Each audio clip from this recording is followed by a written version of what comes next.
جس سے اللہ محبت کرتا ہے اس کو یہ دعا پڑھنے کی توفیق ہوتی ہے۔ حضرت بریدہ اسلمی رضی اللہ تعالیٰ عنہ کو آپ صلی اللہ علیہ وسلم نے فرمایا کہ اے بریدہ، جس کے ساتھ اللہ پاک خیر کا ارادہ فرماتے ہیں اس کو مندرجہ ذیل کلمات سکھا دیتے ہیں۔ وہ کلمات یہ ہیں: اللہم انی ضعیف فقوی فی رضاک ضعفی وخذ الی الخیر بناصیتی واجعل الاسلام منتہى رضائی۔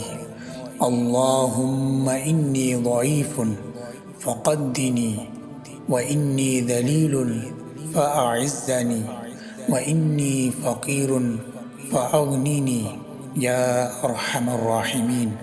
آگے آپ صلی اللہ علیہ وسلم نے فرمایا جس کو اللہ تعالیٰ یہ کلمات سکھا دیتا ہے پھر وہ مرتے دم تک نہیں بھولتا۔